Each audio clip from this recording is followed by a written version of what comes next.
It's quite a big jump. I suppose obviously like the experience of school, it's one of them sort of cliches that it makes you or breaks you. Yeah, it's funny how much of a mark it leaves on your life, because to have gone off and done all the things I've done and the places I've been, still going to those places where you have negative childhood experiences, it's still in the back of your mind every time you go there. We were based in the right parts of London, so you have the West End down the very road. We used to go out a lot,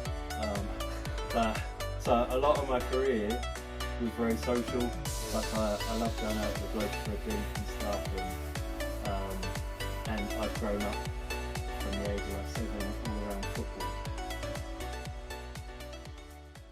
I'm Tristan from Express Coffee, and this YouTube channel is where I want to talk about business success, life goals, motivation. But it strikes me that whether you're a businessman or a racer, a fitness fanatic, or just want to make the most out of life, the core similarities is you still need to set goals and keep motivated. So today I've really honoured to have our local legend Mark Smith with me today. To be honest, I don't know where to begin describing you. I've been lucky enough to be involved with True Heroes, the race team, which injured ex-servicemen and women. And some years ago, I then met you through the gym. Yeah. And that's where the relationship started. So I just thought I'll get into first I was flicking through your book, book again, and one of the things I think everyone wants to know is, how did it go from being bullied at school to becoming, British Strongman? It's quite a big jump. I suppose obviously like the experience of school, it's one of them sort of cliches that it makes you or breaks you, and everything I went on to do, obviously like going off to join the military was an escape from the area that I sort of grew up in, and it's a case of just out of sheer stubbornness, I'm going to use this as fuel to go and prove myself, and in a way to go from the experience I had in secondary school to then being an infantry soldier. They're like polar opposites, and it was a case of, when I do go back home, I can sort of walk with my head held high that I wasn't one of the sort of broken ones, but I've sort of never really shaken that off, and that's been my attitude towards everything sort of ever since I left school, is just out of sheer stubbornness of continuously feeling like I have to prove myself. So in many ways the experience of secondary school served me well in the long run. Perhaps doesn't feel like it at the time, but it's what you do with those experiences. Because that's one thing in your book. You said one of the locations you visit every year for the Remembrance Memorial is one of the places you actually got beaten up. And I thought I'd come on to this, because how does that make you feel? Because like for me, I quite often drive past my schools, and when I was a kid I was beaten up, I was bullied, and now driving past in a Ferrari, it makes me smile and makes me remember everything. And it's one thing I say to people is, I would never change anything that happened. It does turn you into the person you are, and like what you're saying there, is it does give you that fuel to really fight and just move on and just progress in life and get to where you want to get to. How does it make you feel going back there? It's you do still get that, like you get that little flutter, like a butterfly feeling. And those experiences will never, if I was to sort of cross paths now, even sort of, what are we, 25 plus years on,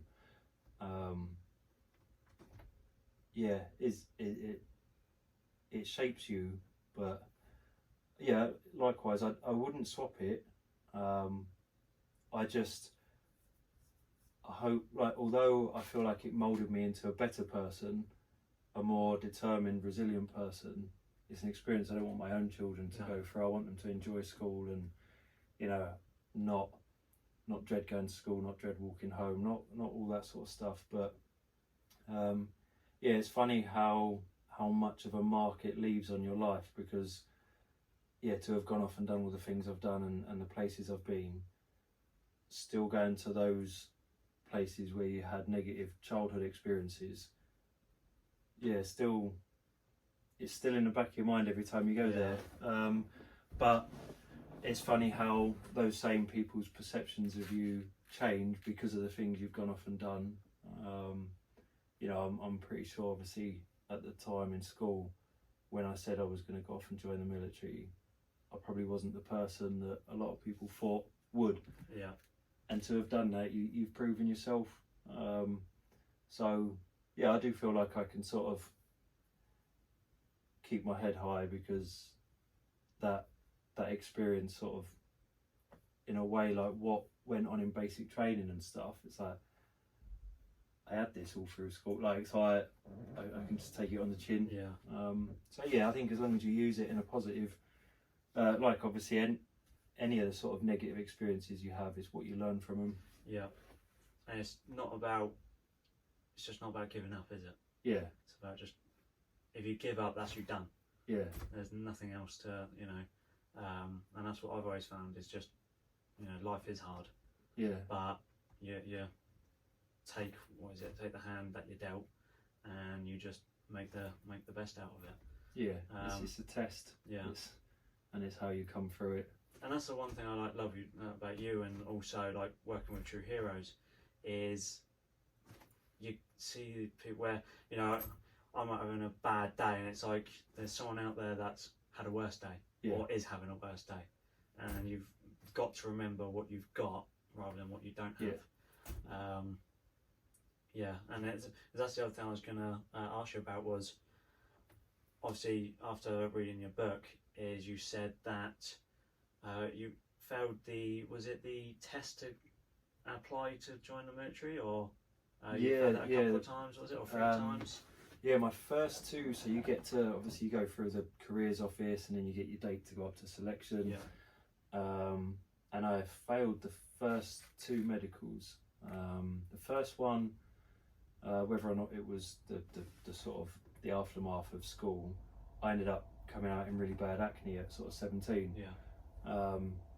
So I went onto this really strong sort of medication, and because obviously having to wear camouflage cream and stuff, I failed the medical because I was on this medication, and I had to be off of it for 6 months before I could apply again.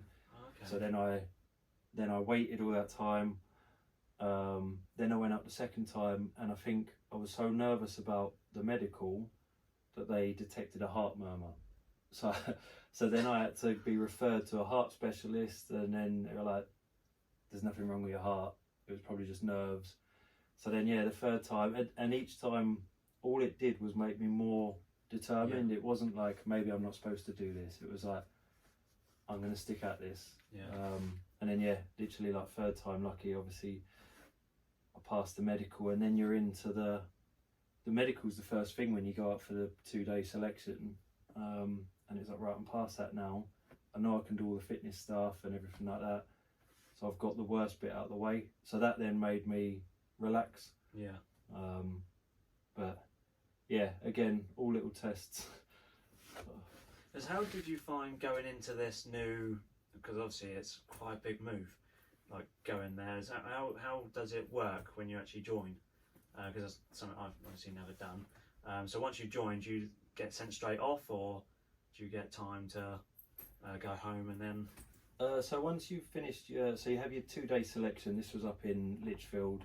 The last part of the 2 days, you have your interview. Get told if you've passed that sort of selection phase, and then you'd put your sort of 3 regiments that were your choices of where you'd want to go, and then you wait from the careers office to get your joining date. So then I had that a couple of months later, and then you go off. I think it's all changed now, but I went up to Catterick for 6 months after that. So that's when you because I'd joined an infantry regiment in the Grenadier Guards, our whole sort of basic training was all infantry based rather than going off and doing specialised trades. And so yeah, that's it. Like obviously I'd gone from being down south all the way growing up to suddenly I'm all the way up in Catterick in like North Yorkshire and away for 6 months. And but again, because of that experience of school, I didn't want to go home. Like I quite liked, I'd met new people, I was doing the thing that I wanted to do. I was creating like a new life for myself that was positive, and I wasn't judged based off of your reputation in school or anything like that. I was the person I wanted to be. So yeah, I liked that it was miles away from home and no one knew me, and it was a clean slate. And that made me more determined that I'm going to stick this out till the passing out parade. I'm not going to, obviously you lose a lot of blokes drop out throughout training for one reason or another, and it was like, no, I'm staying. I don't want to go home. So yeah, it was all just about, I have to make this work because I don't want to go back to Milton Keynes. And almost sort of for those people that doubted that you could go off and you don't come back and have them proven right. Yeah, it was even on my passing out parade after sort of 6 months of training, I probably did stand there a little bit smug, thinking like, I've done it. I told everyone I'd do it, and I've done it. So it was like the polar opposite of that, I suppose, vulnerable person at school to this person that's had everything thrown at them through basic training and taking it on the chin. Because then, if you don't mind me asking, would you tell us about how you obviously lost your leg and how that really impacted you? I think that you said, obviously, you know, you keep things in perspective of what you have got rather than what you've no longer got. And obviously in that instance, obviously physically it's obvious what I've no longer got, but I'd been in for a number of years at that point. I'd been on sort of several operational tours, and I'd just become a dad for the first time, and it was away in Canada, and so we were doing our own pre-deployment training ready for the next tour of Afghanistan, and then I had a new role, so I was staying on to oversee the training for another regiment as well, and it was during their sort of live firing training when I was shot through a compound wall. So if you was to remove the wall, there's probably 5 meters between us, if that. And I took several rounds to my right glute, which exited via my groin, and then one up in my shoulder as well. And but at the time, obviously the rounds that had gone through my glute had hit my femoral artery. So obviously you've only got a couple of minutes before bleeding out from an arterial bleed. But I was very fortunate that I worked with some really experienced, highly qualified soldiers that got to work straight away on keeping me alive. And then, obviously once I was flown back to the UK, and I went to the Queen Elizabeth Hospital in Birmingham, where it had its own military ward, military surgeons, doctors, nurses, everybody on the ward are lads that are coming back from Iraq and Afghanistan. So once I'd come out of intensive care there, and then I'm up onto that main ward, everybody's missing 2 limbs, 3 limbs, their genitals, their sight, they're paralysed, and you're looking going, I'm only missing a leg. And again, it's that keeping it in perspective of, look at what I have got. I've still got 3 limbs, I've still got my sight, I've still got my genitals, I will walk again. And there's someone in particular, like he was always my sort of inspiration, motivation, my sort of reality check. There was a lad opposite me, Matt, who was a Royal Marine, triple amputee, and he had one arm left, and the arm was broken. And within a week of me being up on the ward, he's wheeling himself down to the hospital restaurant to meet his wife and son, and it's like, you know, that I've never heard that bloke complain at all about the cards he's been dealt. He's just looked at it gratefully that he's still alive, and if he can crack on, missing both legs, missing an arm, well, I've got no excuse. So I think when you surround yourself with people like that who are positive and grateful to be alive from the moment they were injured, then you take a positive outlook and you look and you go, I'm all right. So I think that's where perhaps the lads injured in the military, as opposed to people that might lose a limb outside of that lifestyle, that world, is a very different experience, because you're surrounded by people that are all grateful and highly motivated anyway. They're all positive. They all know it could have been worse, and for a lot of them, because a lot of them were from IEDs, that same IED blast probably cost a friend or two that they knew anyway. So they had that perspective of, I'm still here. And I think, when you're around that from day one, it's infectious. It's it puts you in that right mindset of, I am lucky, and I'm going to make the most of the fact that I'm still here.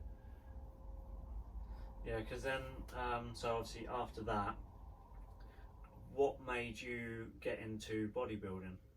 Was that building up your strength again, or so how did that then come about?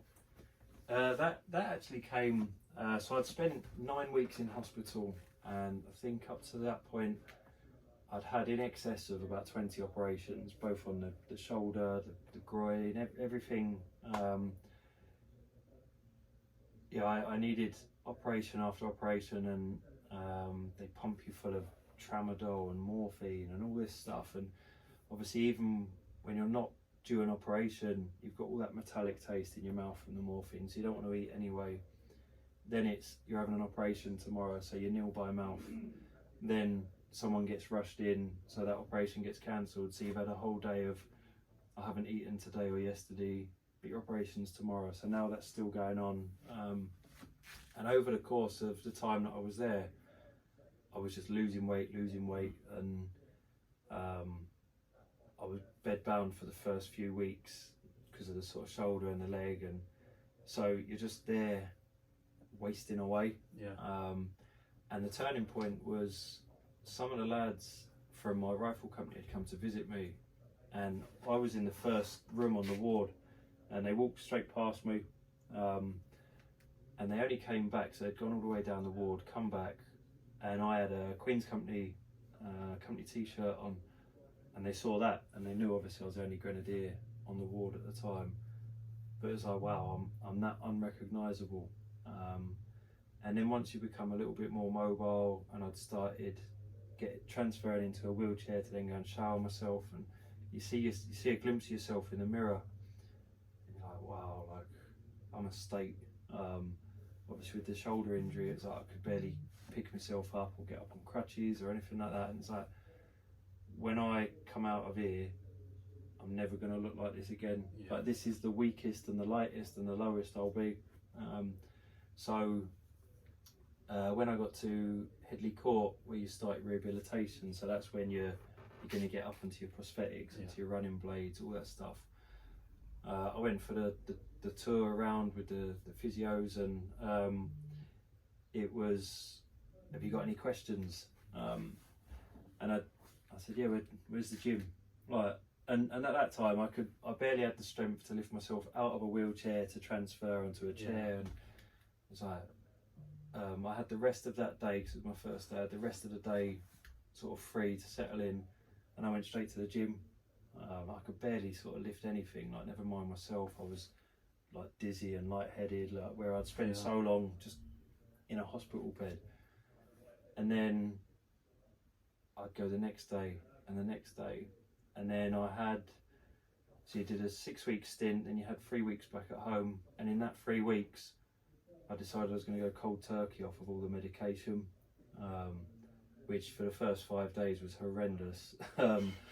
And as I know, I need to stick it out, and I need to sort of just get my wits about me again, and then you lose that metallic taste, so then you start getting an appetite.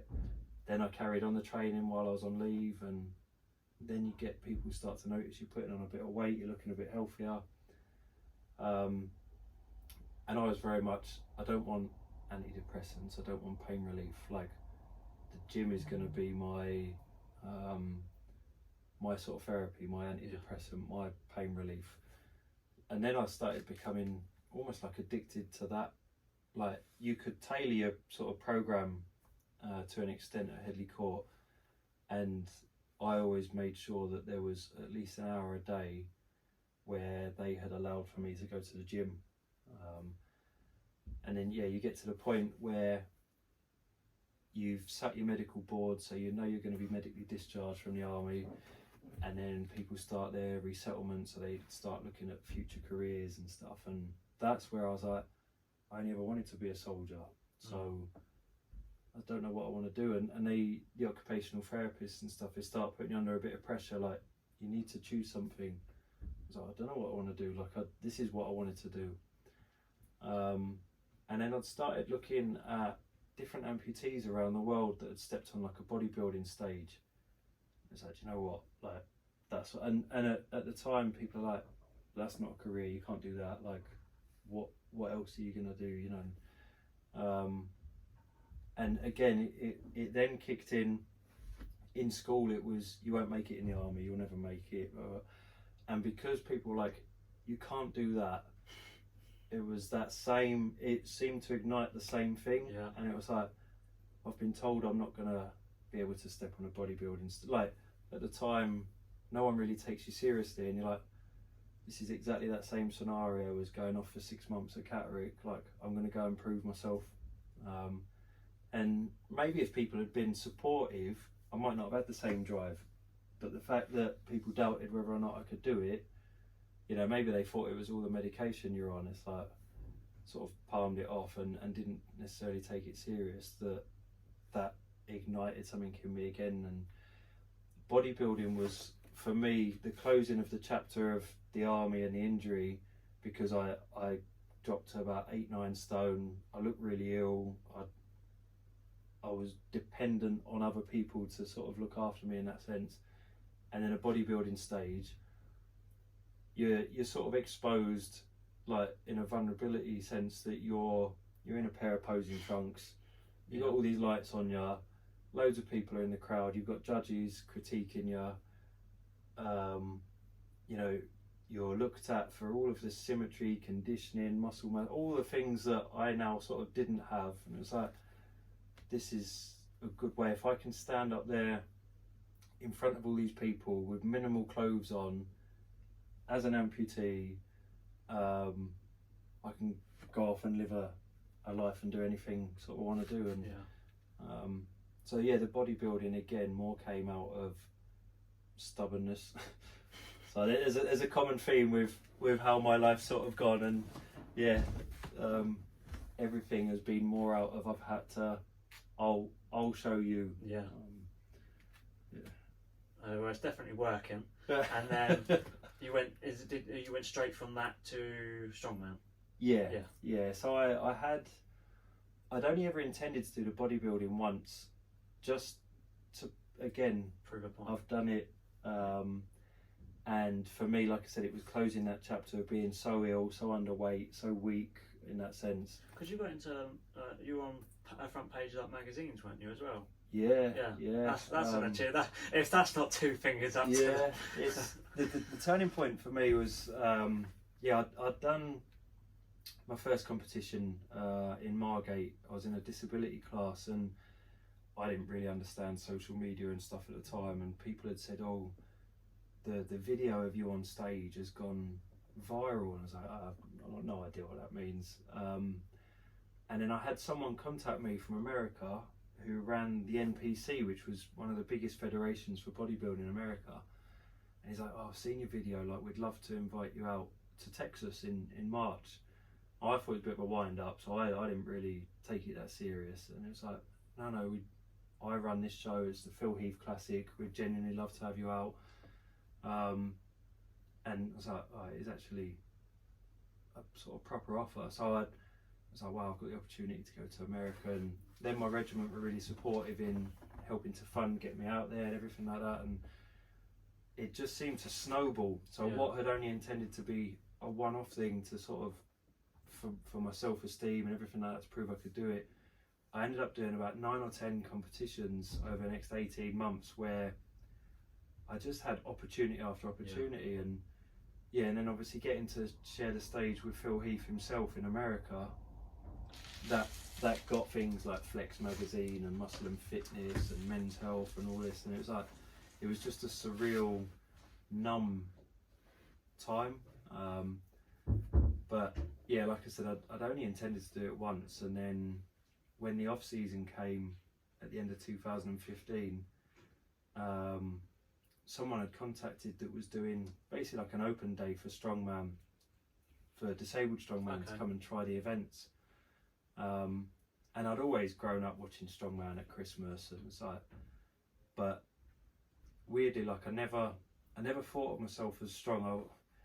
I've always tried to maintain a little bit of humility and modesty, that like, you know, I enjoyed the gym and stuff, but at the time I sort of thought of, if you regard yourself as strong in that sense, it seemed like a bit of arrogance, and as much as I admired Strongman, I didn't think I was capable of being able to pull trucks and stuff. And I was a bit reluctant to go down for the sort of open day, because I'd again had that stubbornness of, I've got a prosthetic leg, so I must be up on it, I must be walking, I must be as able-bodied, I don't want to be in a wheelchair. And a lot of the events, you're at the Stones and everything like that, would involve being in a wheelchair. So my wife said, why don't you go and give it a go? So I went down to Kent. I'd never touched an Atlas Stone, never pulled a truck, never pressed a log, never done any of this sort of stuff. But it was like, I've seen it on telly, like, oh, I'll give it a go. And I really wanted to get my hands on an Atlas Stone, because that was quite an iconic event. And then it was obviously done slightly differently in Disabled Strongman, that you're in a sort of quite robust wheelchair. There's a couple of 3-foot oil barrels. The stone is on one side. It's almost like a Russian twist, that it comes up onto your chest and across. So it's all sort of upper body, and I could see then why I couldn't do it without a wheelchair, because the leg just wouldn't take that sort of weight. And I did it, and the first one went across really easy, and it's like, oh, and they said, do you want to go up a weight? So well, I'll try it. I'm all strapped into the wheelchair now, I'll give it a go.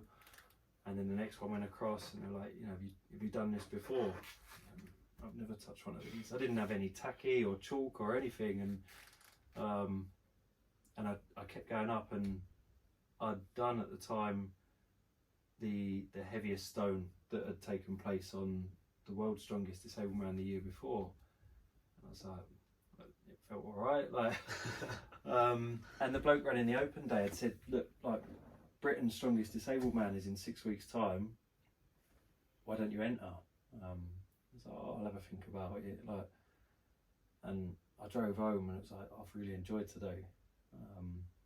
And the thing I found really restrictive in the bodybuilding was obviously the diet, the nutrition, the tiredness, the fatigue, the hunger. Like, that was a less than enjoyable part of that. I was like, you know, if I went into Strongman, like, I can bin all that off, I can put weight on, I can eat well, I can have more of a social life, because I'd cut a social life off, because I went from this bodybuilding show to this one to this one. And it's like, actually Strongman might be a good idea. So I entered that competition, and there were 23 in my class that turned up. So I'm looking around, I think like top 10 will be sort of, I'll be happy with that. Like, you know, he looks a big old lump, like I'll try and sort of match what he's doing, and just learn. I've always sort of, you know, likewise in the gym, I've wanted to learn from the people that are experienced when it came to the bodybuilding, and I wanted to be a sponge and take on all their experience. And with Strongman, it was like, I didn't have a Strongman place to train, I didn't have any equipment, so I was like, I'll just watch these lads and learn what I can today. And then I got called up for the first event, which was a truck pull. So we'd done it, so you're sat facing the truck, which is 25 meters away, and it's all upper body. So you're just sat on the floor you got somewhere to press your feet against, and you're harnessed, and yeah, so you're pulling the truck towards you, so it's a lot of bicep, a lot of back, and it had just started to rain just before my name got called, which obviously it was like, that's only going to make it harder, and my boys were only little at the time, and they came and stood next to me to cheer me on, and it was like, wow, like suddenly it was like I could pull 5 trucks right now. Like the buzz I got from them standing next to me and cheering me on was amazing, and it was like an out of body experience pulling that truck, and I won the event. I got it in like the quickest time. I was like, maybe I can do all right at this. And then as the events went on, I'd won like the car deadlift, I'd won the Hercules hold. I was like, I'm doing all right, I'm doing a lot better than I expected, and ended up winning my first ever strongman competition. And again, similar to the bodybuilding, it just spiraled, and it was a case of, again, right, I want to train with the right people, I want to eat the right things, I'm going to invest in all the equipment so I can prepare for all the events. And yeah, just again, I wanted to be a sponge and just learn and you know, what could I do this week that's going to make me a little bit better than last week. Similar to obviously going into basic training in the army, going into the bodybuilding, it was like, I'm going to throw myself all in, and because I was very aware that obviously having 2 boys, you know, they're always looking at you, and it's like, I want them to see that I'm not sitting around feeling I'm missing a leg, but I don't feel sorry for myself. Like, and if I can do these things, if I can, to a child, seeing someone missing a leg pulling a truck leaves quite an impression. And it's like, if they can see me doing this sort of stuff, hopefully that will give them a resilient nature as they grow up, and that sort of drove me on. Because the one thing I always found was, until I read your book, was how did you go from strongman to football? But then I realised from that football was your passion. It's something you've been passionate about since you were a kid. So what made you, did you finish strongman because you had done it? Because you won the British strongman, didn't you? That was 2 years in a row, wasn't it? And was it like, I've done that, now on to the next thing, or was there other reasons why you just didn't want to continue? I think coming from like an army background, the one thing I always loved about being in battalion was the social side of life. Like, to be fair, obviously, you know, we were based in like the bright lights of London, so you had the West End down the road, so we used to go out a lot. So a lot of my career was very social. Like I loved going out with the blokes for a drink and stuff, and I'd grown up from the age of like 7 all around football. My life was football all the way up until I joined the army, and I was fortunate I got to carry on playing football in the regiment and stuff, and so I always liked that team environment. And as much as I was very lucky with the bodybuilding and strongman that they'd been successful, or a lot more successful than I thought they would be, I was spending a lot of time on my own, which was something I didn't particularly like. I realised that wasn't healthy for me, and unfortunately, so when I was injured, one of the lads who treated me, we hadn't worked together before, because I was sort of staff that was out there to help train one of the other regiments. You're sort of thrown together from all different regiments, and we'd sort of clicked a bit. Myself and a platoon sergeant called Spence, so he was from the Royal Welsh, and he was out there on a 2-year posting in Canada, and he'd sort of taken me under his wing a little bit to help me sort of settle in, and so I would pick his brain, similar to what I did with the bodybuilding and the strongman.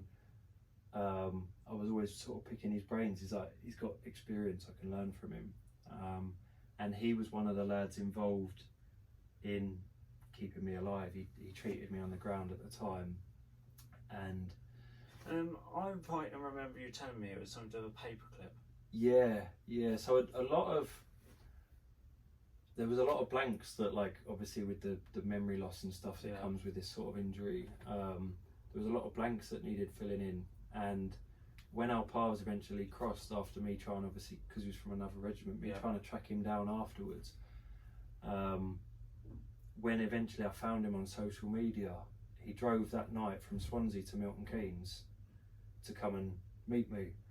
And I think we stood outside my house for about 10 minutes, like just hugging and sobbing, to be fair, like, and then we just talked all night. I don't think I got any sleep that night. We just talked, and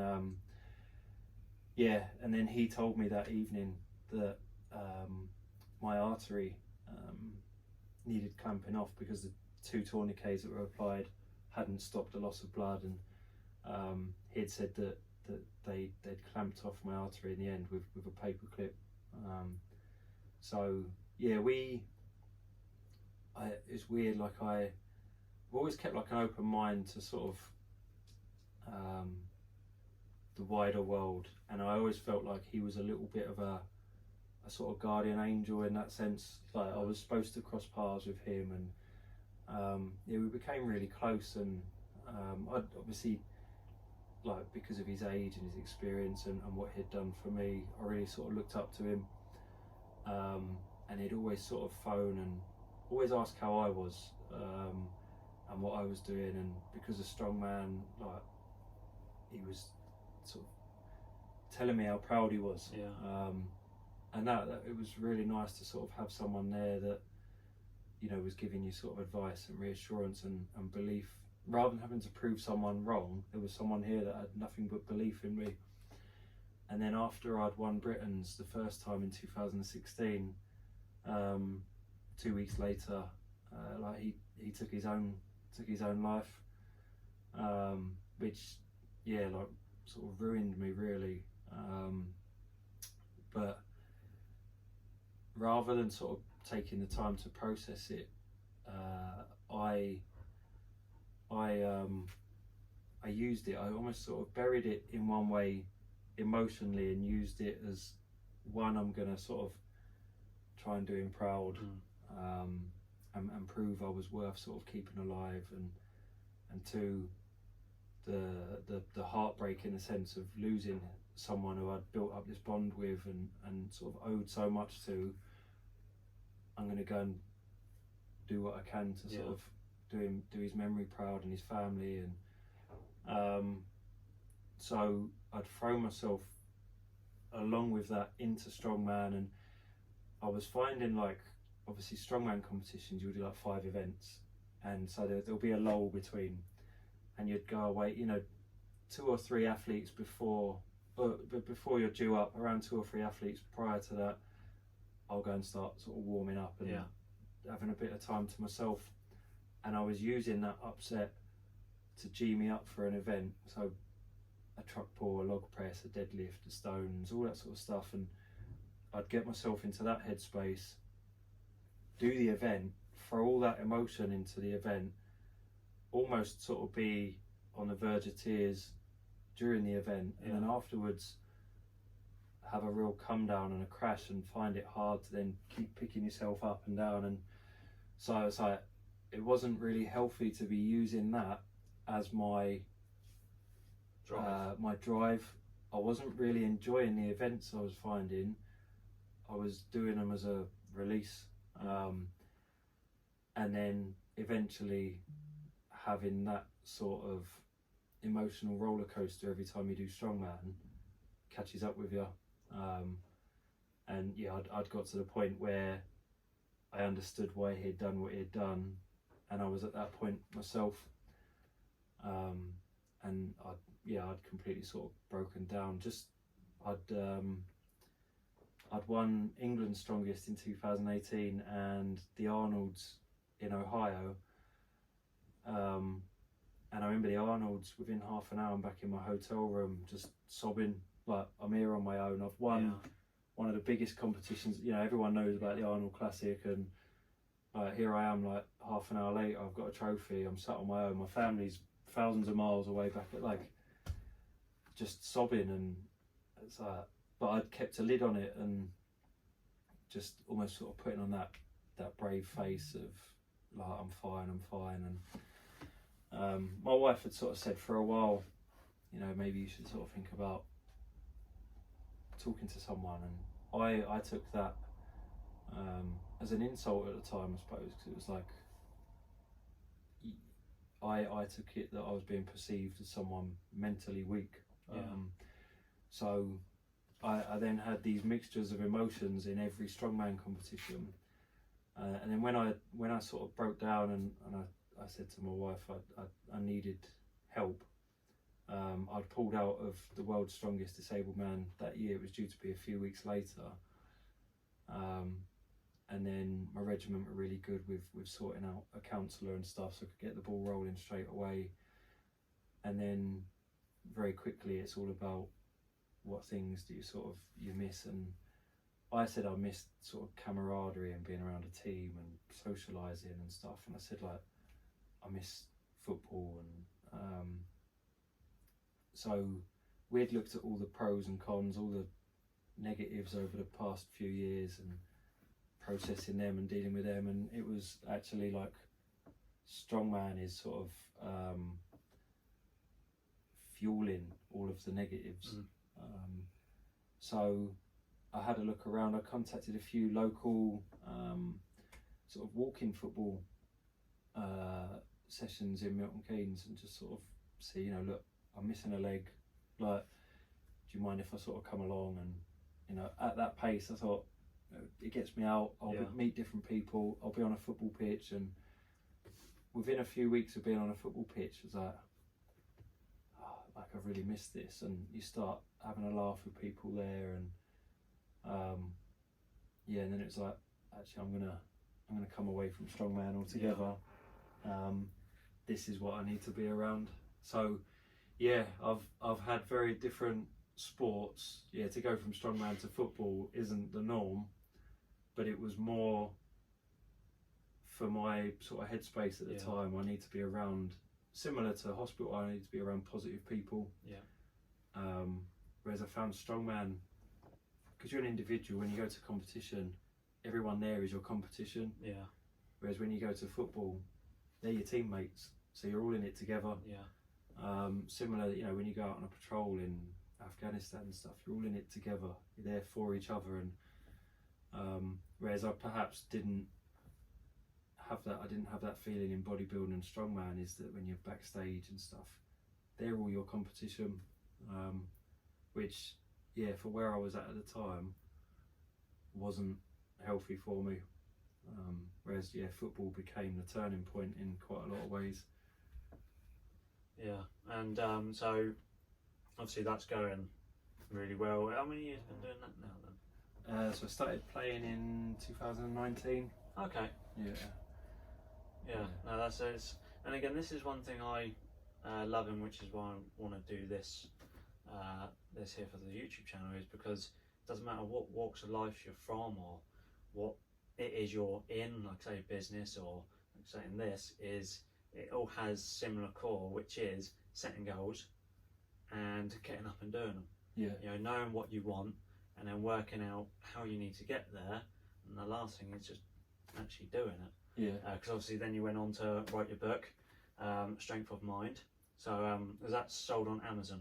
It's on Amazon. And you said about the proceeds. Do you want to tell me more about that? So my wife's a school teacher, and a number of years ago they had a little boy in her class that unfortunately passed away from cancer. And in his memory, his parents set up a charity to sort of support families going through a similar experience. So yeah, the charity was set up in his name, Aidan's Funds, and they look to sort of around times of Easter, they'll take in Easter eggs to the children's ward and stuff, and Christmas presents and all things like that, and just like a lovely family doing a lovely thing. And because they're such a small family-led charity, they're reliant on obviously people's goodwill to raise money for them, to allow them to do those things. And I said to my wife at the time, like, we're in a very fortunate position where the military look after you financially with your pension and stuff when you're medically discharged. That I'm a quite simplistic person. We've got a roof over our head and food on the table, so we're very fortunate. You know, whereas this book could help other families and other children. So yeah, all of the proceeds from the book go to Aidan's funds.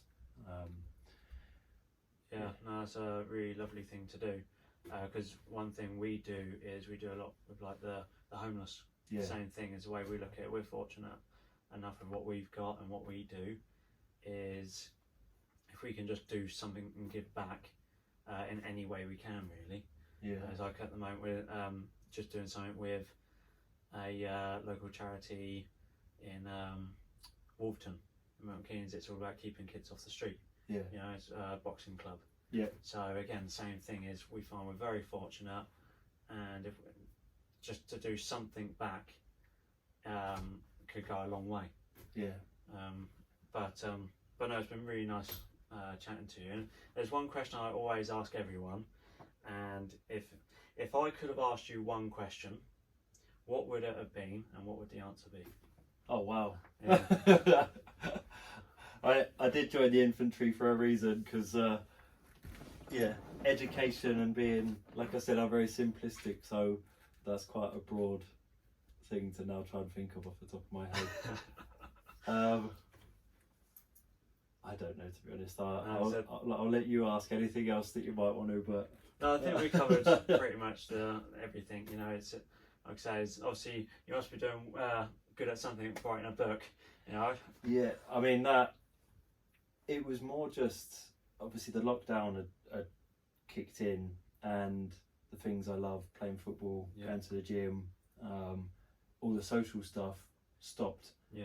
And a friend of mine, just before we went into lockdown, funny, we'd gone for a drink, one of the lads I served with, and he'd said, with everything you've done, you should write a book. And I was like, no one will want to read that. And he's like, you should. And then we went into lockdown, and I was like, we don't know how long we're in this for. I got nothing to do. Maybe I should. And so I used to, obviously, while we was in that sort of stage, 3 or 4 hours every day, I'd lock myself in a room in the house and almost use it as a diary.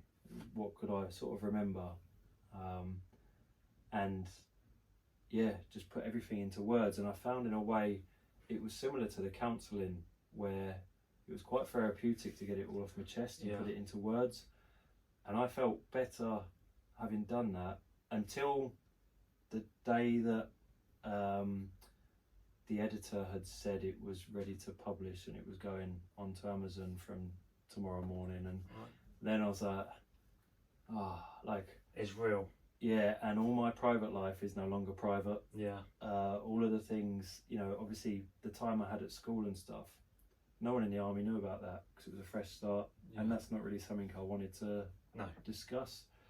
I wanted that clean slate, but I thought it was important to put that into a book, and I was really nervous about all my mates and stuff are going to read that, know that, whereas actually what came from it was a lot of people that did choose to read it then would contact me and say that they had a similar experience in school, and it was nice that I'd been so open about it. And then I saw it that actually, like, maybe that can help other people for the things that I've been lucky enough to do and achieve since having had that sort of experience.